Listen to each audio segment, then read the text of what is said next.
They flipped it on us, people. They flipped the board on us. They flipped it for real. Steal a line from, I think that was Benicio del Toro's character in The Usual Suspects. Flip you for real. The good people at Yahoo, Fantasy Sports USA, Incorporated, non-incorporated, limited liability partnership, have redone the pre-rank board, ladies and gentlemen, and it is very different. And it's going to change our strategy a decent amount. Some of the moves will surprise you, as Dan uses a BuzzFeed article heading to start the podcast. Some of them will not. But today, we're going to go through the most interesting of them, specifically the ones near the top of the board, because there was actually a lot of more minor shuffling later on. But we haven't really gotten to that part of the board in our discussion anyway. So I don't know that we need to necessarily broach it now. But friends, confidants, Yahoo's thrown us a curveball, and we need to sit back on it.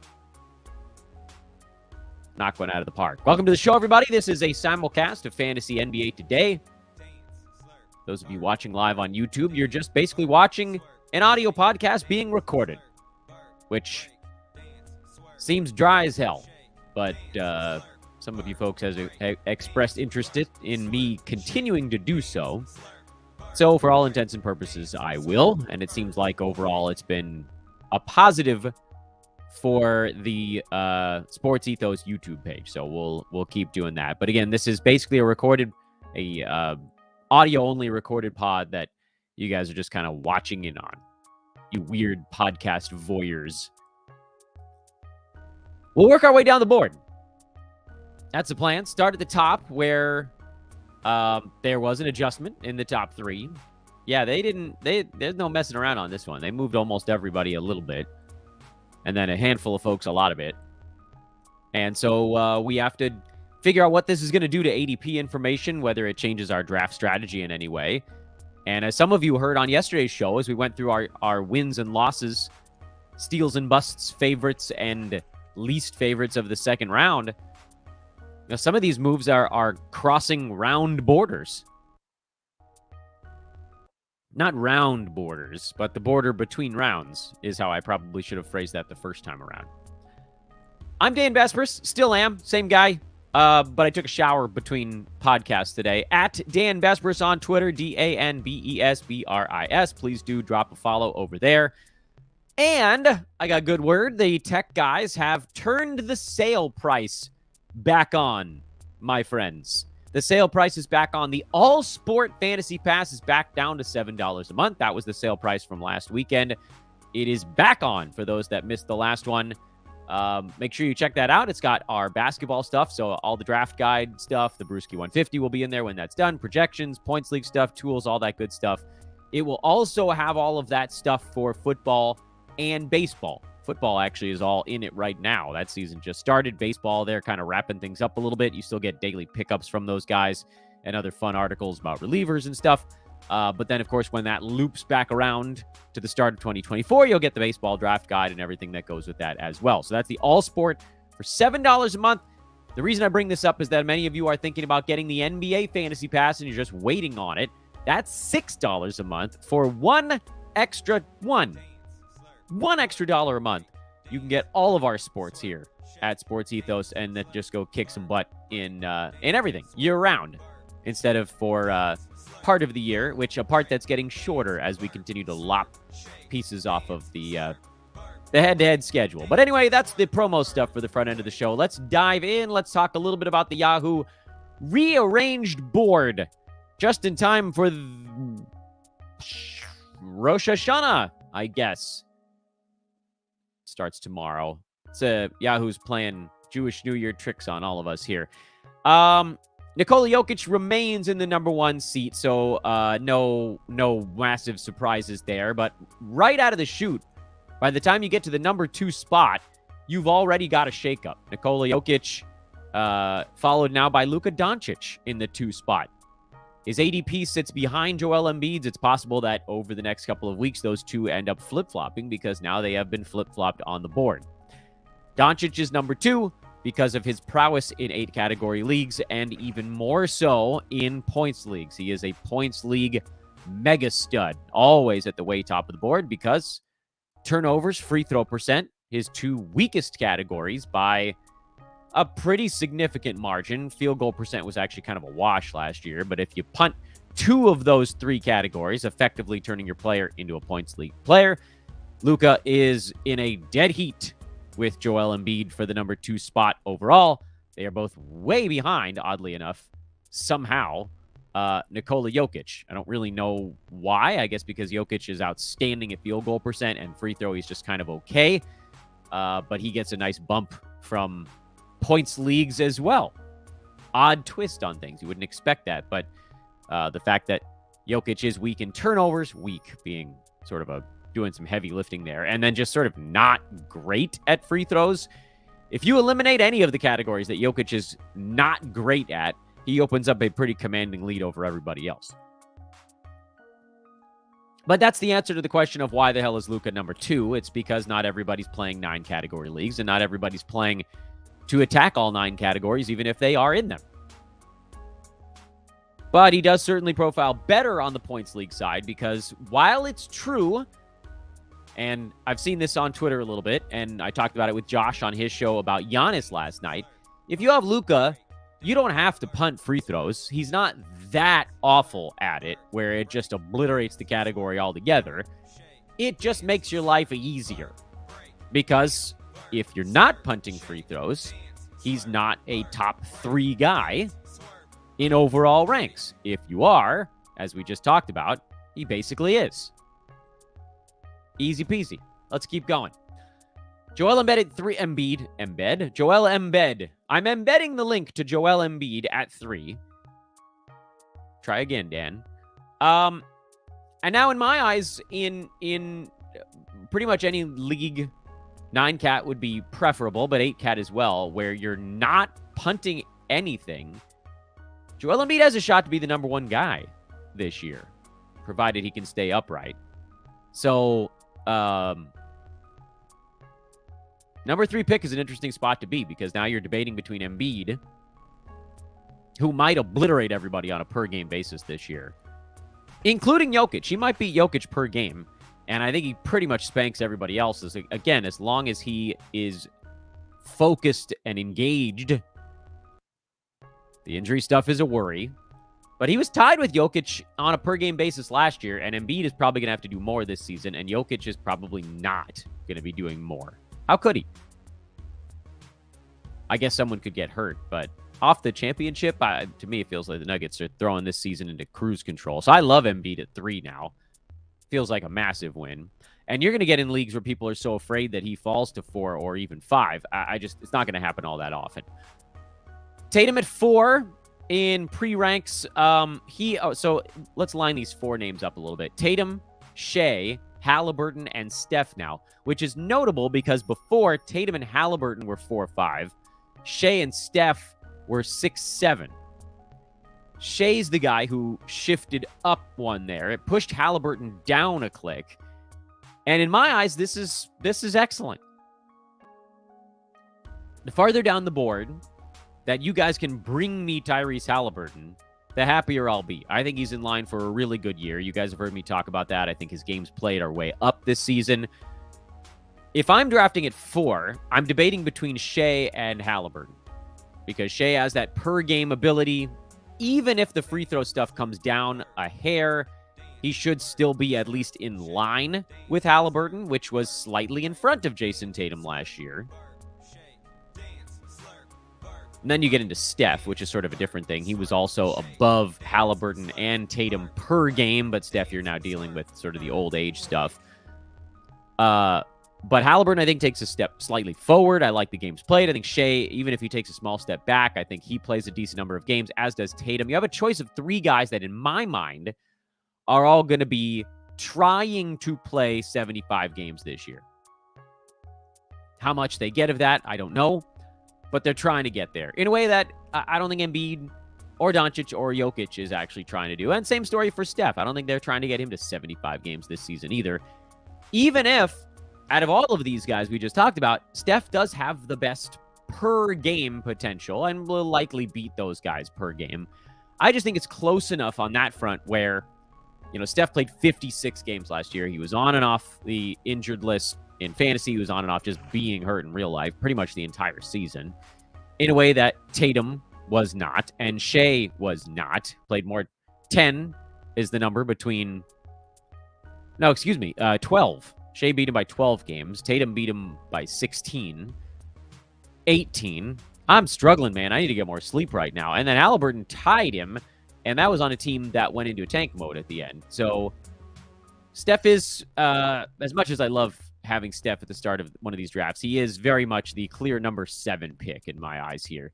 And Yahoo has him ranked accordingly. Behind him, LaMelo Ball gets a bump up 2 slots from 10 to 8 on the new board, which, I talked about it a couple days ago. LaMelo Ball is not one of my top picks this year. I'm afraid of his ankles. I'm afraid of the Ball leg legacy right now. Lonzo's legs, LaMelo's ankles. It's a whole thing. Now, LaMelo's awesome. So it's hard. When we talk about fantasy sports, I have to make sure that I'm very clear that I separate the reality side from the fantasy side. I love watching LaMelo Ball play basketball, but he makes me nervous. He's also a terrible field goal percent guy, so you're kind of approaching this from a field goal punt. From a build standpoint, you could do it. He's like Halliburton, but without the field goal percent. There's a lot of overlap there. Halliburton 3 threes. LaMelo was at 4 last year. Halliburton 10 assists. LaMelo was at 8.5. But both pretty good steals guy. They can both hit their free shots, as the great Hubie Brown calls it. But for my money at this point, I don't want to take someone that is going to blow a hole in one of my categories. It's why I'm not a big beginning of the draft Luka guy. He blows a hole in free throw percent. You can fix that. You can patch it up. But I don't really want to be thinking about patching something up at the front of my draft. I'd rather, and, the guy you draft doesn't have to be great at everything. I would just prefer my guy to not be a mess at one or more things. Now, this is where I get upset because at first I'm like, oh, great, LaMelo's at 8, so that's going to push a couple guys farther down the board for me, like a Kevin Durant or an Anthony Davis. Yay! Those get little small flag waves. But Kyrie Irving got moved up to 9. He was, I forget where he was. I think he was at 12 or 13 at the last juncture, and his ADP was 15 because nobody wanted him. And Yahoo's like, here, yes, you do. Please take him. Because this is actually a really smart board move for them. And that's annoying to me because I was feeling pretty good about getting Kyrie at 15, 16 in a lot of drafts. And I just don't think that's going to happen anymore. Is he one of my favorite picks of the first round? Let's wait and see. He was before. If he still falls to the very end of the first round instead of 9, maybe he falls to 12. Maybe you can get him. If you could get him at 12, you could get him at 13, but that's a wash. Maybe you could get him at 14 still. I'm annoyed with it. That's the short version. I was hoping he would fall farther, but now it seems like maybe he won't. Another player who got demoted a little bit, in addition to the aforementioned Durant and AD, was Damian Lillard, who was sitting around 8 previously. He gets bumped down to 10. Presumably this is because his situation hasn't been rectified yet. When it does, you'll get the sort of real spot for Dame. As it stands right now, I would take him in the second round. If Lillard fell to me, and I'm not talking about on the turn, I'm talking about like the actual second round. So, 14 or beyond, I would take a very long, hard look at Dame if some of these other guys weren't still on the board. I'm not taking him at 10. That's still not deep enough for me to take the Dame plunge on the assumption he goes to Miami. He's still going to do a lot, but not as much as before. Hey, quick mid-show reminder here to check out everything I've got going on over on Twitter at Dan Bespris, and of course the on-sale all-sport fantasy pass for $7. I'm going to flick you in the forehead until you do one of the things that I ask you to do. Like and subscribe if you're watching our simulcast on YouTube as well. Kevin Durant is number 11 on the new board, and this I like because he's down a slot. And the farther he falls, the more likely it is that I'll end up with him. And now we're actually getting pretty close to having KD where I thought he was going to go. I don't know if you guys remember this, but I think it was in June, maybe July. I said something on the show like, I bet Kevin Durant, people are so soured on his injury stuff from last year. I bet that he falls to the end of the first round. And until this point, he didn't really fall all the way to the end of the first round. But now he kind of did. He's at 11.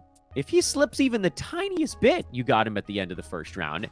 And you have this wacky spot here where, and we'll talk about the players in between them, but KD's at 11. Anthony Davis got moved all the way down to 14, which is now one of my favorite picks on the board because we're talking top 5 per game appeal for a guy that I'm sure is going to be trying to get to 65 games. He probably doesn't, but it doesn't matter. We talked about this yesterday, I think.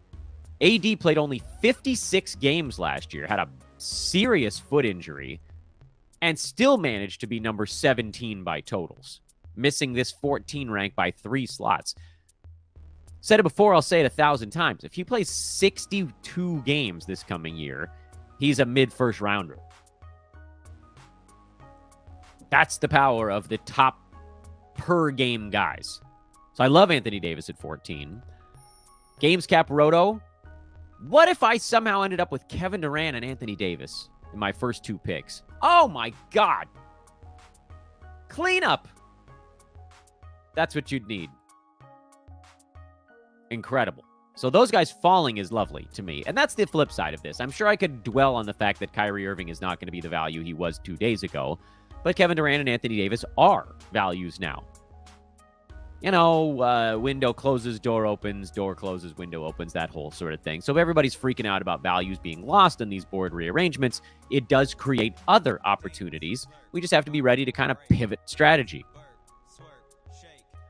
Giannis got moved up to only 12. We knew they were going to shift him up the board at some point. His ADP is 9.3, and this is just going to make it easier for folks to take him at 8 or 9, which is, I think, where he's going to go anyway. I continue to be worried about his games played number. And I continue to not want to punt something with my first-round pick, and he still does qualify as number 12, a first-round pick. Devin Booker at 13 is still way, way too high for me on that one. Anthony Edwards down at 15 now, moving ever so slightly down the board. Still not quite far enough for my liking, although I do think there's a pretty decent chance he gets near 15 by totals. That was where he excelled last season. Was not that great per game, but by totals, he was at 22. So even a small click up on the per game basis, if he continues to play in most of his team's ball games, he'll get around number 15 on that side. But I'm hunting per game upside in most of my leagues right now. The only reason you'd go Anthony Edwards here is, in my eyes, if Domantas Sabonis was off the board already, and you badly needed durability. So if you took Anthony Davis in the first round, which would mean that a lot of these other guys were already off the board, and you're like, I'm not going to make sure that one of my guys near the top is playing all their games. That's the way you sort of pair that off. But I mean, honestly, I think you shoot the moon at this point. You go for the upside guys. And so I'm probably looking at more durability a little later, but whatever. Riverboat Gambler Dan is in full effect right now. Domantas Sabonis at 16. He was 20 before, so he's getting pushed up the board, and that's annoying because he was one of my preferred second-round picks, and he's not as an early to mid-second rounder. I liked him as a late second for the durability, for the high floor. You wipe out a little bit of the value here, but at the same time, if you don't like the guys behind him, that's okay. I just think that this tweak that Yahoo made to move Sabonis ahead of Donovan Mitchell, I mean, that was really the big jump there. They moved him ahead of Freddie VanVleet and Mikal Bridges as well, but in my eyes, those are less concerning because Bridges and Sabonis are very similar, as is Anthony Edwards. Those 3 guys are like, oh, well, they'll probably between 20 and 35 per game, and they'll probably play in a lot of ball games. So you could take them early to mid-second round. Just know you're not going to beat that most likely per game. But again, you could take him. I still think that I'd go Donovan Mitchell there, but that's just me. Trae Young is at 17. His ADP was 23 before. He was pre-ranked 24, I believe. No, 25. 5, was it? Doesn't matter. He's just going to keep going earlier. And he's been going earlier in every draft because he's a head-to-head darling, and he's a build guy. You know, you can play that build game over and over and over with Trey. He's also a very durable player. But, you know, punt turnovers, punt field goal. We talked about that. We talked about punting 2 things to move Luka Doncic up the board. You punt those 2 things, turnovers and field goal. You move Trey Young up to that number 16 per game slot. There you go. And then, you know, he plays in 70-plus games basically every year, minus the seasons that were only 72 games to begin with. Good at scoring, great at assists. He's again, excellent free throw number guy.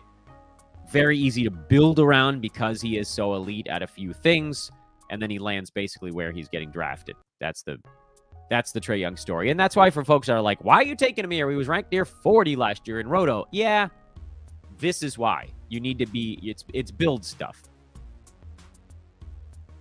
Donovan Mitchell at 18 is still a decent value. Freddie VanVleet somehow is still at 19 and not a guy that I really want there. Mikal Bridges at 20, safe. I'm good with that. Here's an interesting one. Trying to blitz through a couple of not that overwhelming names to get to JJJ.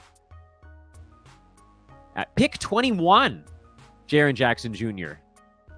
21. Dropped him 8 slots in this board rearrangement. 2 days ago, he was one of my least favorite picks in the first 2 rounds. Now he's one of my favorites.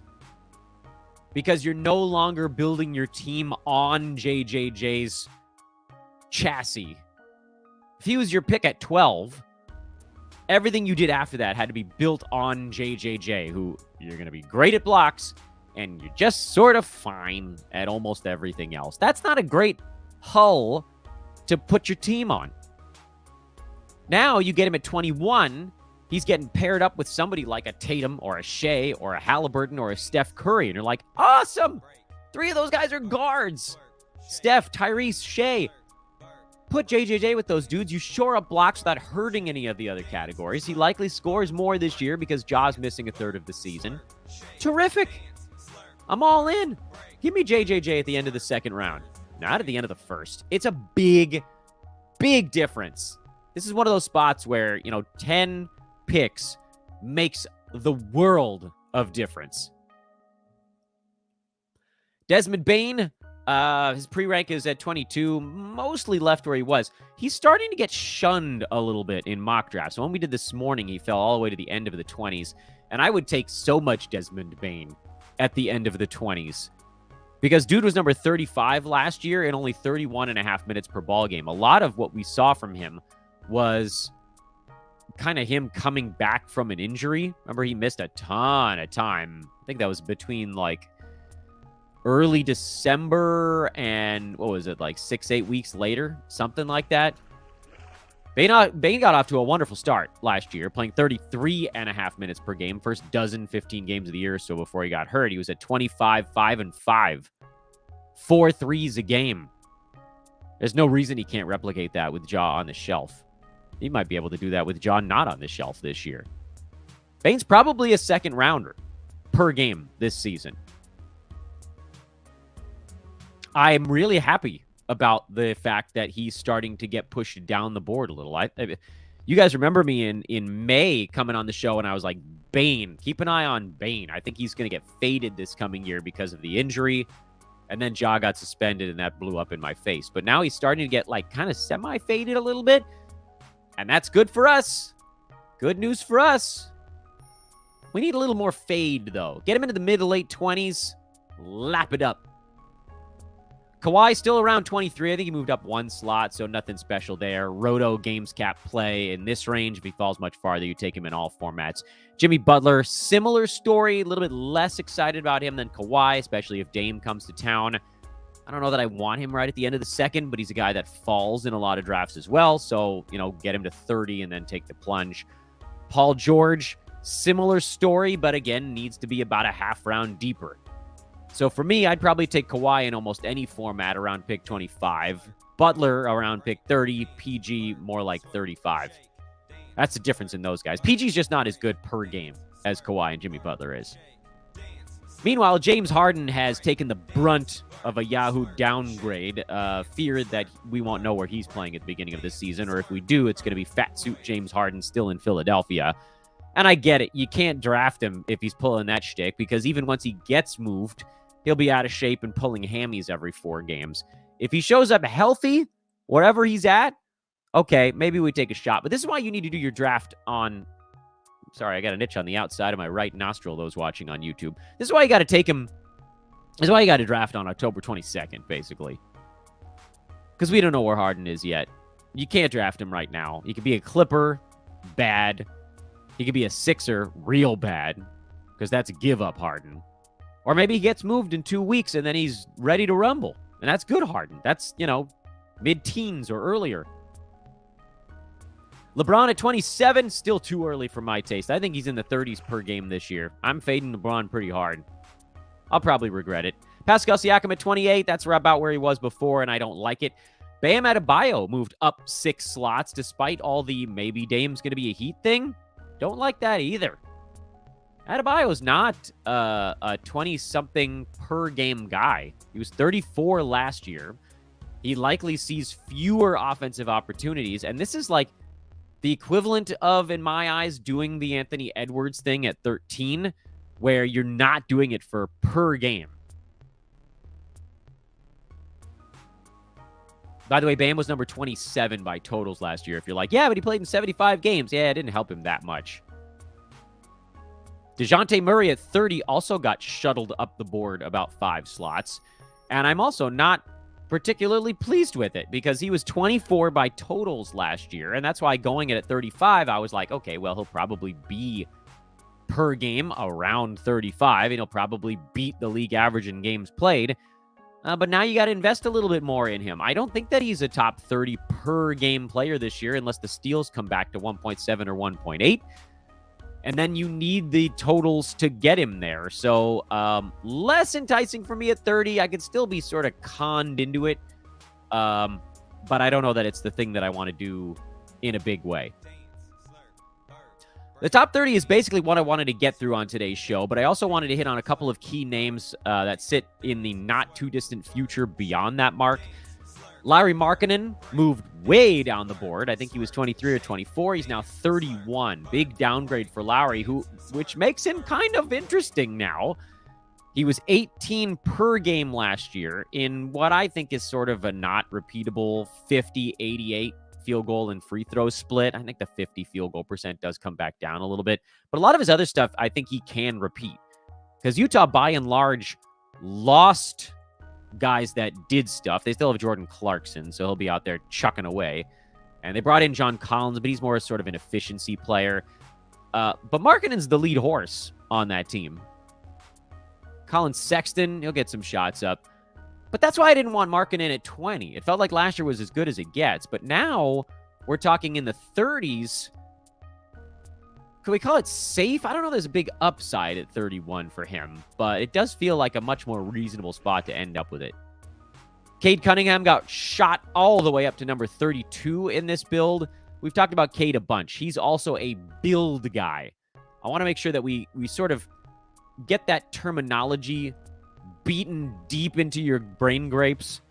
Cade Cunningham is not a great 9 category player. He is weak at turnovers. Very weak, because he's not a first-round guy putting up 4 turnovers a game. He was, a 90 range guy putting up 4 turnovers a game. That's different. It's different when Jokic goes 3.5 turnovers versus Cade. Cade also is a big-time punt field goal guy, and I don't know that magically gets fixed. But decent scoring, not great. Rebounds relatively well for a guard. Assists are fine. I don't know if that's changing a whole lot with Jaden Ivey floating around, but maybe it gets a little better. Good steals and blocks, though. That's a nice number for Cade. Decent free throws. He's number 36 if you're punting turnovers and field goal percent. So, again, this is kind of like the Trae Young discussion we just had. If you're punting a couple of things, turnovers being this sort of layup punt for a lot of folks, and then one of the percentages, this is where Cade belongs. If you're not, this is not where he belongs, and you could let somebody else go down that path. I'm personally not trying to build a 9-category team that's punting field goal percent and turnover. So I probably will end up with almost no Cade Cunninghams outside of you guys know my weirdo league that plays kind of like a points format. Otherwise, just doesn't really fit what I'm doing. But if someone takes him here, you can't be like, oh, what a moron. Because that person might, now if that person's not punting those two things, it's probably not the best pick in the world. But if they are, then you understand where they're going and you can figure out what guys they're going to be taking. Use that knowledge. Jalen Brunson got moved down a couple of clicks, not by much. Honestly, still not quite far enough for my taste. Other notables here, Victor Wembanyama and Karl Anthony Towns, big ones here. Wembanyama all the way down to 40 in pre-rank, which suddenly makes him kind of interesting as a fourth rounder. I still don't think he falls that far in drafts. I think people are going to go seek him out in drafts. He's going to miss like 20 games this season, though. Just be ready for that. Does the fun outweigh the likely scenario that you lose this pick? As in to say, not that you lose it like it's gone to you, but it doesn't win. It's not a winning play. The fun might actually outweigh it in some scenarios because he's going to have some truly insane lines blended in with a lot of struggles.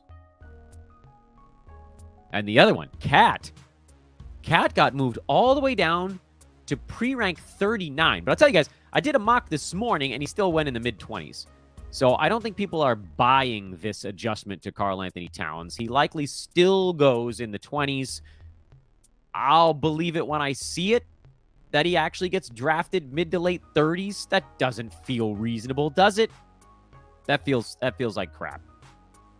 A couple other quickie ones. DeMar DeRozan got moved up to 44. That's a shame because he was the easiest, 50 range pick on the board. Porzingis got moved down into the 40s. If that's where he starts to go, I would consider it now because I think his pre-rank was in the 30s before. He was still getting drafted in the 40s, but this maybe shoves him a little deeper. Maybe we get him now going end of the 40s, kind of like last year in Washington where, he was an early second rounder. It's not going to be that good in Boston, but if he's getting drafted at 45 now, his per game numbers will smash that. Chet Holmgren got moved all the way down to number 53. That might impact his ADP because people are not always looking for the rookies. Maybe with him. We'll see. His ADP was 43.5 before. I think this will move it back. He's someone you can look at in the 50s now. Yeah, I was putting these guys closer to where they belong, and maybe, again, this is like new names emerge for us. He might end up being one of them. And there's a fun factor as well. Zion got moved up the board to number 61. Thought that was notable. Chris Paul got pushed up to 64, which is going to be annoying because I was probably going to end up with Chris Paul at 70 in a bunch of spots. This, I think, is on the news of him likely starting for Golden State. Rudy Gobert moved down to 69. Tyler Hero up to number 70. And those are probably the big ones, at least in the relatively early going. Jakob Poeltl, one of our later center targets, got moved up to number 79. So that's also a little bit annoying. And that is where we will put a pin in things on the Yahoo rearranged board. Hope you guys enjoyed it. Hope you guys will be ready to see how this board looks in mock drafts. I don't know that I'm going to have time to do one tomorrow. We did one earlier today. I'm going to try to do one over the weekend, but it's not going to be all that easy because Saturday morning, again, is some of you know that Friday night, Saturday morning is Rosh Hashanah. It's actually a 2-day event, but many of I call myself Jewish light. We don't attend all of it. But then there'll be some family stuff that day. And maybe I should check my calendar here live on air. What am I doing? What am I doing this weekend after that? You know what? I might be able to get one in on Sunday morning. We might have a mock on Sunday.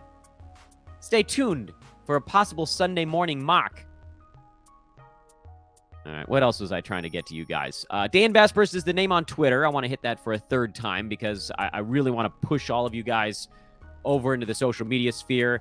I also want to push as many of you as I can to our Sports Ethos Discord, which the info for that is in the description of the show. No matter whether you're watching or listening, I'm also throwing it in the YouTube chat room, so it's easy to find there. If you're watching live, you can just look over to the side and click on that bad boy. it's a really nice landing spot. We're hoping to really ramp up the free offerings in there this year.